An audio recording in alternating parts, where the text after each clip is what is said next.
Okay, let's jump right in. What is it about some people that makes them seem just different? Yeah, like they're operating on a completely different emotional wavelengths. Exactly, Right. especially when it comes to things like guilt or empathy. It's like, it's just not there. Mm. We've got a stack of sources here that really digs into that whole question. It's a fascinating area for sure. Sometimes, honestly, a bit unnerving. Definitely. And our dive today, it really centers on the work of British journalist Jon Ronson. Ah, the Psychopath Test. I know that book. That's the one. And Ronson, he didn't just read about this stuff. He actually went out and met some, well, incredibly compelling people, often quite unsettling individuals. Yeah, his firsthand experiences are kind of our way in, right? Exactly. The sources we have include excerpts talking about Ronson's journey, some really vivid details on the specific people he met. And then it shifts gears a bit. Right. We move to the more rigorous scientific side of things. A renowned psychologist who spent decades in this field. Okay, so what's the mission here? What are we trying to pull out? Basically, the key insights. We want to understand the characteristics Ronson was seeing, connect them to the clinical concept. Which is antisocial personality disorder, officially. Precisely.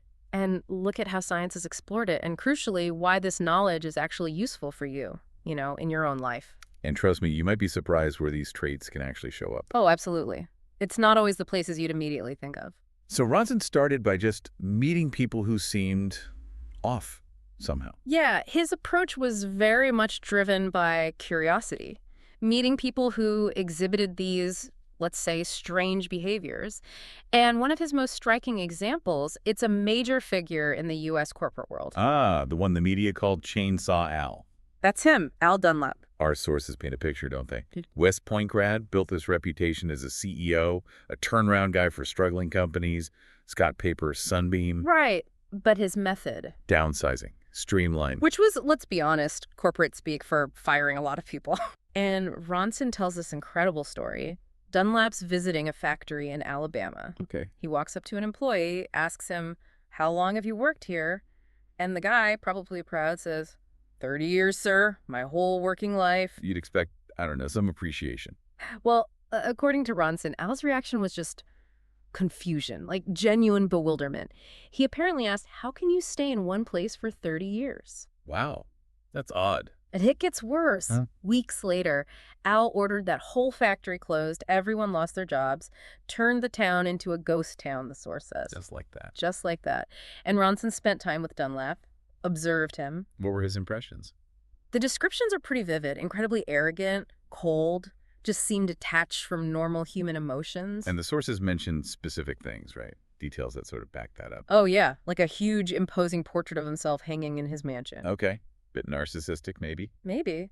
And sculptures all over his lawn. Lions, leopards, eagles, predatory animals. Making a statement. And then there's this almost bizarre contrast. He booked a luxury suite at the Four Seasons Hotel for his German Shepherd. For his dog. For his dog. But apparently he skipped both of his parents' funerals. Yeah. That is a stark contrast. It's those kinds of details, those inconsistencies, that really stood out to Ronson. And Dunlap wasn't the only one he looked into, right? He talked to other people, too. No, definitely not. He sought out others, different backgrounds, but who seemed to have some of these perplexing traits. Like who else? Well, there's a story about a young British guy, Tony. He attacked a homeless person, kicked them repeatedly. Brutal stuff. Yeah. And the source says Tony tried to fake a mental illness to get a lighter sentence, avoid prison. Did it work? Not exactly. He ended up confined in a psychiatric hospital long term. And there were others. Yeah, David Shaler. He used to be an MI5 agent in the UK. An intelligence officer. Right. And then he started claiming he was the Messiah and publicly revealing government secrets. Okay, that's quite a turn. He also believed, according to the source, that 9/11 was planned by the government, an inside job, and that the footage of the towers collapsing was photoshopped. We should be clear, that's Shaler's claim reported in the source. Right. We're not endorsing it. Absolutely. Just reporting what the source says Ronson encountered, he also looked into criminal profiling. Right. Paul Britton, a British profiler. Yeah.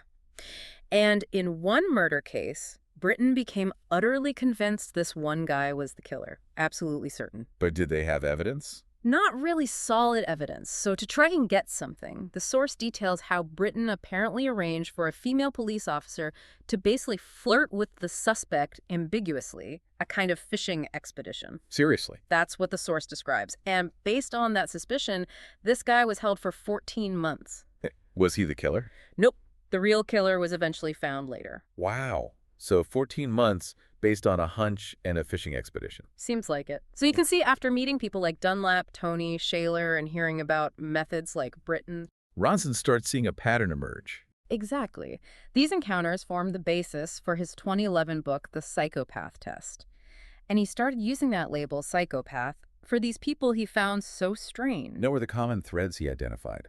Based on what he saw, Ronson pointed to things like a real lack of empathy, no sense of guilt, a very high opinion of themselves. Grandiose, maybe? Yeah, grandiose sense of self-worth, a powerful need for control over situations and people, being really skilled at manipulating others. And their actions. Often impulsive, irresponsible, not really thinking through consequences. And he saw this across different types of people. Okay. Now, psychopath is the term Ronson used, and it's kind of stuck in popular culture. It definitely has. But the medical and scientific fields use a more precise term, right? That's right.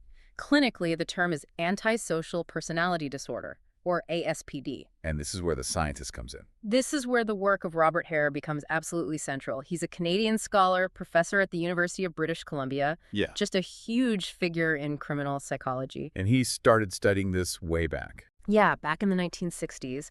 His early work was inside Vancouver prisons, focusing specifically on inmates diagnosed with ASPD, trying to understand them. And did he find anything significant? Oh, yeah. He uncovered a really stark statistic. These inmates with ASPD, they only made up about maybe 25% of the prison population. A quarter? Okay. But they were responsible for roughly 70% of the violence inside the prison. 70%? Yeah. From just a quarter of the inmates? Exactly. That kind of disproportion, it really grabs your attention, tells you something significant is going on with this group. It really does. So how did Hare try to figure out why they behave like that? Did he run tests? He did. He designed some pretty clever experiments. One of the most famous is the electric shock test. Sounds unpleasant. Well, yeah.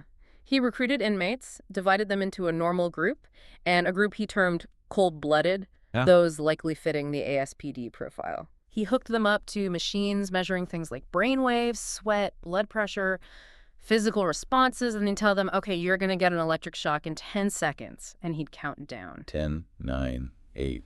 Right. What happened? As the countdown went on, the normal inmates, their bodies showed clear signs of fear. Breathing got faster, they started sweating more, they were anticipating the pain. Makes sense. But the cold-blooded group, nothing. Absolutely no physical changes. Their bodies just weren't reacting. Wow. And did the shock actually come? Oh yeah, the first shock was real. Caused shouting, obviously. Then Hare did it again, announced another shock, started the countdown. And the second time? The normal inmates, remembering that pain, they stayed physically anxious, sweating, tense. Still scared. Exactly. Yeah. But the cold-blooded group, still completely calm, no sweat, no signs of distress, even though they absolutely knew another painful shock was coming. That's fascinating. It's like the fear or the memory of the pain just didn't register in the same physical way. That's what it strongly suggested. Their bodies weren't processing that anticipation of pain like the other group. Did he do other experiments? Yeah, another interesting one looked at the startle reflex. How did that work? He showed inmates gruesome crime scene photos. Really disturbing stuff. Mangled faces, severed limbs, you get the picture. Okay. Pretty intense. Definitely.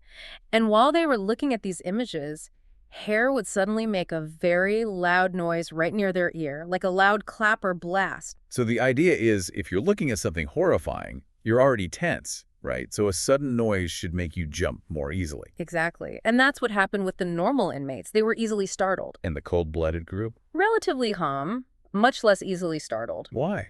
What was Hare's theory? His explanation was interesting. He suggested that for them, terrifying images didn't trigger the same kind of fear or tension. Instead of recoiling, they reacted more with curiosity. Curiosity. Looking at gruesome photos. Yeah, like they were studying them intensely, almost like trying to figure out a puzzle or a riddle.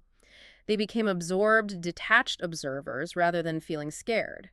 And because they weren't tense, the loud noise didn't startle them as much. So less fear response, more detached observation. That seemed to be the pattern. And based on these kinds of experiments, Hare started forming a hypothesis. About the brain. Yeah, maybe there were fundamental differences in brain function. He specifically pointed to the amygdala. That's the part involved in fear processing. Right? Exactly. That small part of the brain that helps control reactions like sweat, tension, fear. Hare suspected that maybe in these individuals, the amygdala just wasn't functioning typically. Okay, so potentially a biological basis for these differences. That was his hypothesis. And it led him to a pretty significant and honestly quite disheartening conclusion from his prison work. Which was? That it's incredibly difficult to teach a lesson to someone with ASPD through punishment or imprisonment. Because they don't process the pain or fear in a way that changes their behavior? That seems to be the issue. They lack that typical feedback loop. And according to our source, Canadian prison data actually back this up.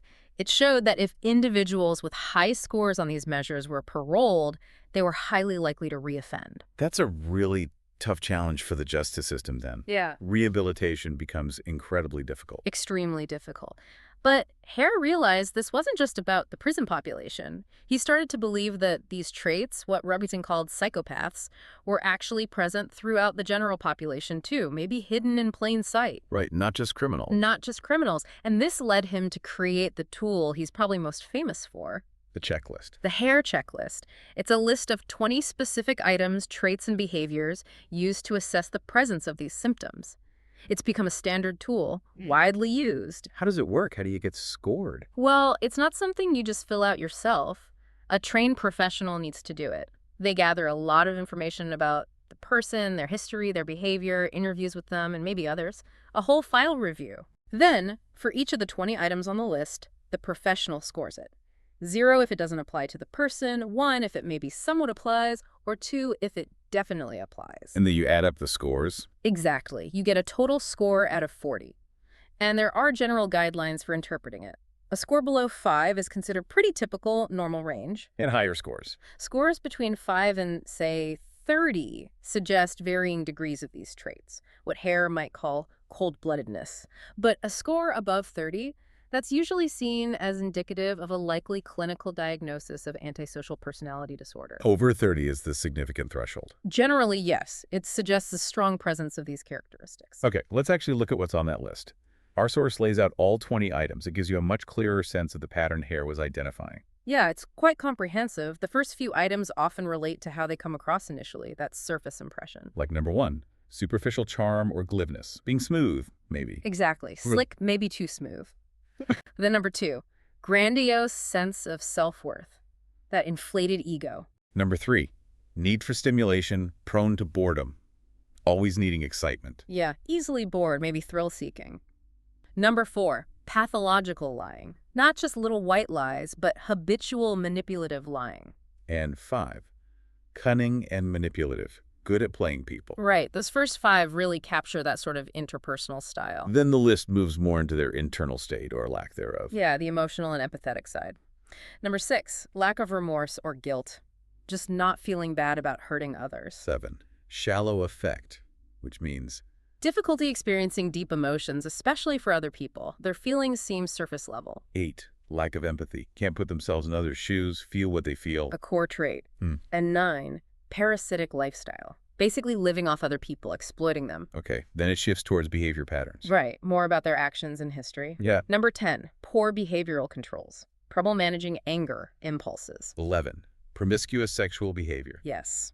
12, early behavioral problems. Significant issues starting before age 13. So, problems starting young. 13, lack of realistic long-term goals, living day to day. Or having completely unrealistic plans. 14, impulsivity, acting on whims without thinking. And 15, irresponsibility, not reliable, not following through. Yeah, especially in roles like employee or parent. And the last few seem to relate to accountability and consequences. Exactly. 16, failure to accept responsibility for their own actions, always blaming others or circumstances. 17, many short-term marital relationships, trouble with commitment. Or just a pattern of brief, intense relationships. 18, juvenile delinquency, criminal behavior as a youth. 19, conditional release revoked. meaning they failed on parole or probation. If they were in the justice system, yeah. Mm. And finally, 20, criminal versatility. If they are involved in crime, it's usually a wide range of different types of offenses, not just specializing in one thing. Okay, wow. That's quite a list. It covers a lot of ground, doesn't it? From interpersonal style to emotional capacity to life history and behavior. It really paints a clear, though, yeah, pretty disturbing picture of this pattern. So the big question that is, how common is this? What's the prevalence in the general population? The figure you usually hear cited is about 1%. Roughly 1% of the general population is estimated to meet the criteria for ASPD based on this kind of assessment. 1%. So not super common, but definitely not insignificant either. That's still millions of people. Exactly. It's certainly present. But Hare, he didn't just stop with the general population or prisoners. Right. You mentioned he studied a different group. Yes, and this is where it gets particularly interesting for, well, many of us. He did a study focusing on business managers. People in corporate roles? Yes. He tested 203 executive CEOs, directors, supervisors, people in positions of authority. He used his checklist methodology. What did he find there? The results were pretty eye-opening. He found that a significant 4% of these executives scored over 30 on the checklist. 4%, compared to 1% in the general population. Right. That score over 30, remember, is the one indicating likely clinical traits associated with ASPD. So, wait. Let's connect this back to you listening. What does that actually mean? Well, it strongly suggests that if you happen to work in a corporate environment, the probability of encountering someone with these significant cold-blooded traits might be roughly 3 or 4 times higher than in the general population. 3 or 4 times higher in the office. And crucially, these individuals are often found in high-level positions of power. That's quite a thought. The author of our source actually mentions this, right? Saying they weren't surprised. Yeah, the author notes, kind of personally, that they weren't shocked by this finding. They observed that many bosses and CEOs they'd known privately seemed like they might score pretty high on Hare's list. And they had a theory about why. They suggested that maybe, just maybe, highly competitive corporate environments, they might inadvertently favor some of these traits. Oh, so Well, think about it. Being decisive, maybe lacking empathy, yeah. being charming and manipulative, focusing relentlessly on goals without being swayed by emotion. Maybe these traits help people climb the ladder in certain cutthroat settings. So the environment itself might select for these traits, making it easier for such individuals to rise. That's the hypothesis put forward in the source. It's provocative, and it brings us right back to Chainsaw Al Dunlap. Yeah. How does he fit back in here? Well, the source highlights the stock market's reaction when Sunbeam announced him as their new CEO back in 1996. What happened? The stock price jumped significantly that same day, from around $12.50 up to $18.60, a huge leap. Just on the news of him taking over? Just on the news, which does raise the question, do capital markets sometimes reward that kind of decisive, maybe even perceived as cold-blooded leadership, at least initially? It seems they might have in his case. Which makes Al Dunlap's own view of Hare's checklist even more striking. Oh, absolutely. Our sources note he openly admitted to fitting many, if not all, of those 20 items on the list. He didn't deny them. He admitted it. But how did he explain it? He didn't see them as signs of a disorder at all. He completely reframed them. He argued they weren't symptoms of a problem, they were signs of leadership. Leadership. How did he reinterpret them? It's fascinating, almost a masterclass in spin, perhaps.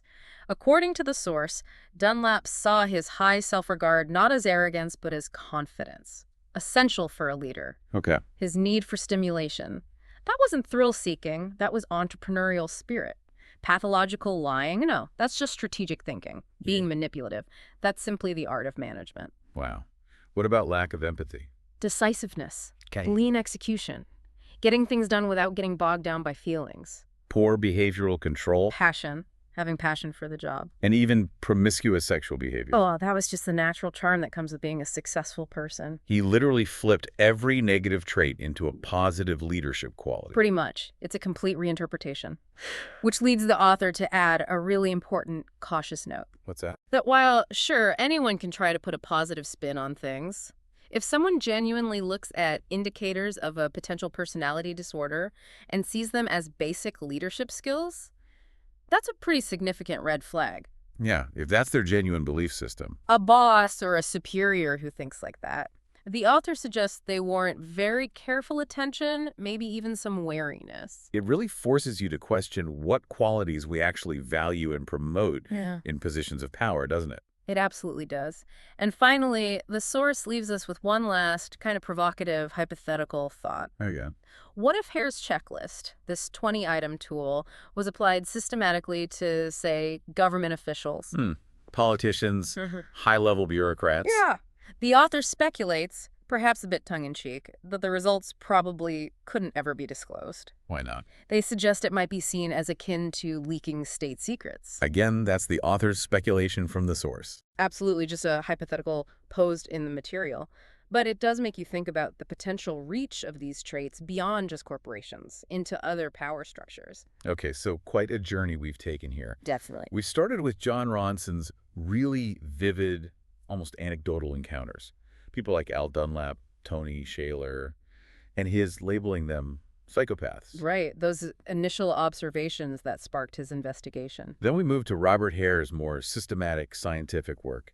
His prison studies, those revealing experiments with shocks and startle reflexes. And covering those potential differences in brain function, particularly around fear and empathy. And ultimately, the creation of the Hare checklist, which gives us the clinical framework for antisocial personality disorder. That widely used tool for identifying these traits. We've looked at the defining characteristics on that list and the surprising statistics about prevalence, especially that higher rate found in corporate executive roles. That 4% figure really stands out. So the takeaway for you listening, Yeah.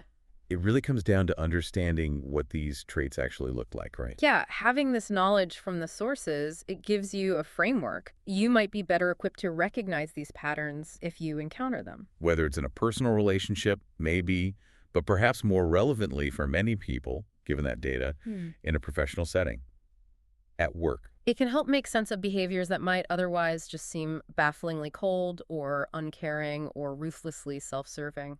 So to leave you with a final thought to kind of chew on, building on everything we've dug into from our sources today. Okay.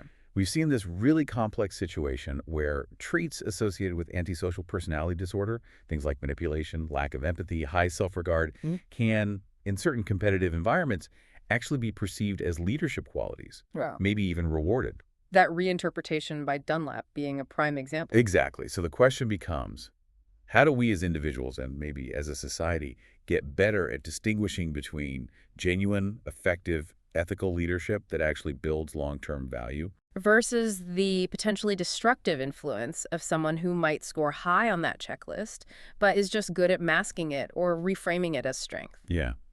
How do you tell the difference? And maybe even more fundamentally, what does it say about the systems we operate within, whether it's business, politics, or something else, if they might inadvertently create space for or even promote individuals with these characteristics? It's a deep question about the values embedded in our structures, something definitely worth thinking about.